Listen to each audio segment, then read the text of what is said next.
ট্রাম্পের হুমকির জবাবে ইরান বলল, আঙুল ট্রিগারে।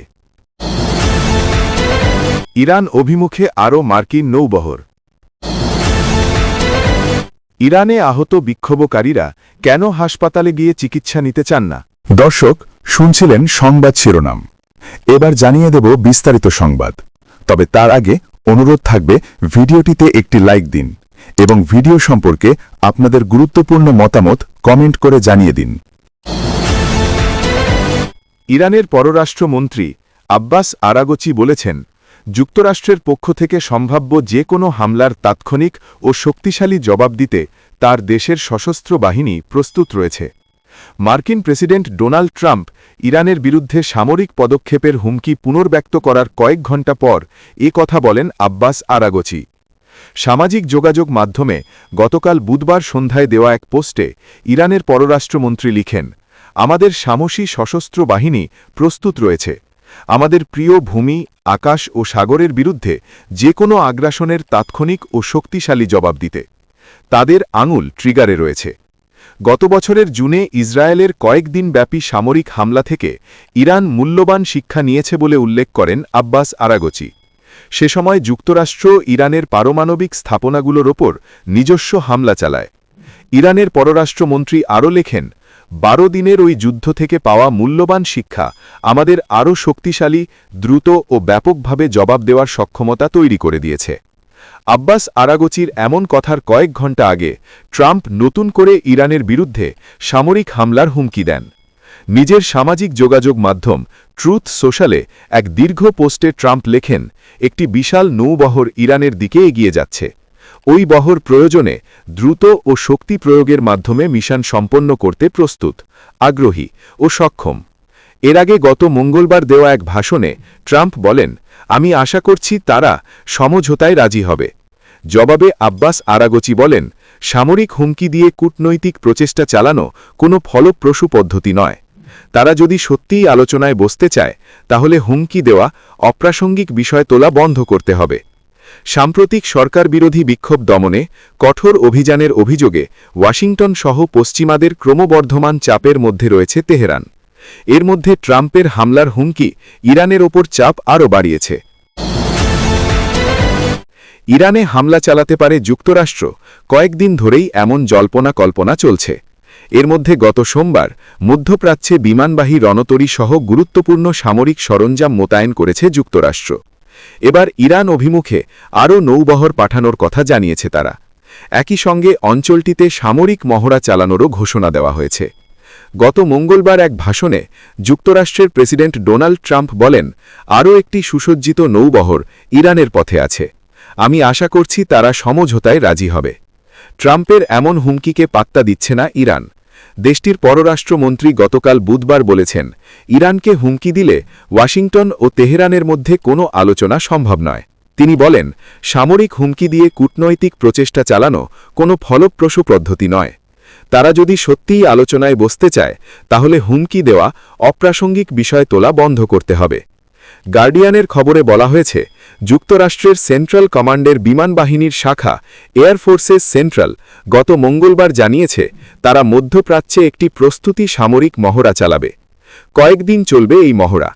সেন্ট্রাল কমান্ডের দায়িত্বপ্রাপ্ত এলাকায় যুদ্ধবিমান মোতায়েন ও ক্ষমতা প্রদর্শন এই মহড়ার উদ্দেশ্য। আঞ্চলিক অংশীদারিত্ব জোরদার করা ও নমনীয় হামলা চালানোর প্রস্তুতি নিতে মহড়ার নকশা করা হয়েছে। তবে মহড়ার দিন, তারিখ, স্থান ও কী ধরনের সামরিক সরঞ্জাম ব্যবহার করা হবে তার কোনো তালিকা প্রকাশ করা হয়নি। ইরানের সঙ্গে উত্তেজনা বাড়ার প্রেক্ষিতে মধ্যপ্রাচ্যে যুক্তরাষ্ট্রের ক্ষমতা দেখানোর উদ্দেশ্যে মহড়াটি সাজানো হয়েছে। গত সোমবার সেন্ট্রাল কমান্ড জানিয়েছে, পারমাণবিক শক্তিচালিত বিমানবাহী রণতরী ইউএসএস অ্যাব্রাহাম লিঙ্কনের নেতৃত্বে একটি বড় নৌবহর ওই অঞ্চলে পৌঁছেছে। কয়েক ডজন যুদ্ধবিমান ও প্রায় ৫,০০০ নাবিক বহনকারী এই বিমানবাহী রণতরীতে একাধিক গাইডেড ক্ষেপণাস্ত্র ডেস্ট্রয়ার রয়েছে। যে কোনো হামলা থেকে নৌবহরকে সুরক্ষা দিতে এই আকাশ প্রতিরক্ষা ব্যবস্থা ব্যবহার করা হয়। ইরানে সামরিক অভিযান চালাতে কোনো দেশকে সৌদি আরবের আকাশসীমা ও ভূখণ্ড ব্যবহার করতে দেবে না সৌদি আরব। সৌদি আরবের যুবরাজ মোহাম্মদ বিন সালমান এক ফোনালাপে ইরানের প্রেসিডেন্ট মাসুদ পেজেশকিয়ানকে এ বিষয়ে আশ্বস্ত করেছেন। মঙ্গলবার দেশটির রাষ্ট্রীয় বার্তা সংস্থা এসপিএ এমন তথ্য দিয়েছে। ফোনালাপে যুবরাজ বলেন, আঞ্চলিক নিরাপত্তা ও স্থিতিশীলতা জোরদার করতে সংলাপের মাধ্যমে মতপার্থক্য মেটাতে যে কোনো উদ্যোগকে সৌদি আরব সমর্থন করে। সৌদি আরবের যুবরাজের আশ্বাসের আগে সংযুক্ত আরব আমিরাতও একই ধরনের অবস্থান জানিয়েছে। তারাও বলেছে, ইরানের বিরুদ্ধে কোনো সামরিক অভিযানে তারা তাদের আকাশসীমা বা আঞ্চলিক জলসীমা ব্যবহার করতে দেবে না। ইরানে বেশ কিছুদিন ধরে বিক্ষোভ চলছে। মানবাধিকার সংস্থাগুলোর দাবি, এসব বিক্ষোভ দমনে ইরানের নিরাপত্তা বাহিনীর হাতে কয়েক হাজার মানুষ নিহত হয়েছেন, যাদের মধ্যে পথচারীরাও ছিলেন। সংস্থাগুলোর মতে ১৯৭৯-র ইসলামী বিপ্লবে শিয়া ধর্মনেতারা ক্ষমতায় আসার পর থেকে এটিই সবচেয়ে বড় দমনপীড়নের ঘটনা। তবে ইরানি কর্তৃপক্ষ এই অস্থিরতা ও প্রাণহানির জন্য বিদেশে থাকা বিরোধীদের সমর্থনপুষ্ট সন্ত্রাসী ও দাঙ্গাবাজদের দায়ী করেছেন। ইরানের বিক্ষোভে অংশ নেওয়া তারা ছদ্মনাম নামের একজন বিক্ষোভকারী বলছিলেন, মানুষ আমাদের সাহায্য করল, গাড়িতে তুলে দিল, আমি শুধু বলছিলাম আমাদের হাসপাতালে নেবেন না। ইরানের ইস্পাহান শহরে বিক্ষোভে অংশ নিয়েছিলেন তারা ছদ্মনাম ও তার বন্ধু। এ সময় মোটরসাইকেলে করে নিরাপত্তা বাহিনীর সদস্যরা এসে বিক্ষোভকারীদের উদ্দেশ্যে চিৎকার করতে শুরু করেন। তারা বলেন, আমার বন্ধু নিরাপত্তা বাহিনীর একজন সশস্ত্র সদস্যকে বলেছিল আমাদের গুলি করবেন না, কিন্তু তখনই ওই সদস্য আমাদের দিকে কয়েকটি গুলি ছড়েন। আমরা মাটিতে লুটিয়ে পড়ি, আমাদের জামাকাপড় রক্তে ভেসে যায়। এরপর তারা ও তার বন্ধুকে অপরিচিত একজনের গাড়িতে তোলা হয়। তারা বলেন, গ্রেপ্তার হওয়ার ঝুঁকি থাকায় তারা হাসপাতালে যেতে ভয় পাচ্ছিলেন। তিনি আরও বলেন, সব অলিগলি নিরাপত্তা বাহিনীর সদস্য দিয়ে ভরা ছিল। এক দম্পতি নিজের বাড়ির দরজায় দাঁড়িয়েছিলেন, আমরা সেখানে গিয়ে তাদের কাছে আশ্রয় চাই। তারা বলেন, সেই রাতে তিনি ও তার বন্ধু সেই দম্পতির বাড়িতে ছিলেন। ভোরে তারা পরিচিত এক ডাক্তারের সঙ্গে যোগাযোগ করতে সক্ষম হন। ডাক্তার তাদের পায়ের বুলেটের ক্ষত পরিষ্কার করে দেন। তারা আরও বলেন, পরে এক সার্জন বাড়ি গিয়ে তাদের শরীর থেকে কিছু বুলেটের ক্ষুদ্রাংশ বের করতে সক্ষম হন, কিন্তু সতর্ক করেন, সব বের করা সম্ভব নয়, এগুলো তোমাদের শরীরের ভেতরেই থেকে যাবে। নিরাপত্তার স্বার্থে এই প্রতিবেদনের সব নাম পরিবর্তন করা হয়েছে। ইরানে ছড়িয়ে পড়া সরকার বিরোধী বিক্ষোভের মধ্যে সরকার ইন্টারনেট সংযোগ পুরোপুরি বিচ্ছিন্ন করে দিয়েছে। বেশিরভাগ আন্তর্জাতিক সংবাদ মাধ্যমের ওপর সংবাদ সংগ্রহে নিষেধাজ্ঞা দেওয়া হয়েছে। এ কারণে নিরাপত্তা বাহিনীর দমনপীড়নে আহত ও নিহতের প্রকৃত সংখ্যা নিশ্চিত হওয়া যায়নি। যুক্তরাষ্ট্র ভিত্তিক human rights activist news agency HRAN দাবি করেছে, বিক্ষোভে এখনও পর্যন্ত ৬,৩০১ জন মানুষের মৃত্যুর খবর তারা নিশ্চিত করেছে।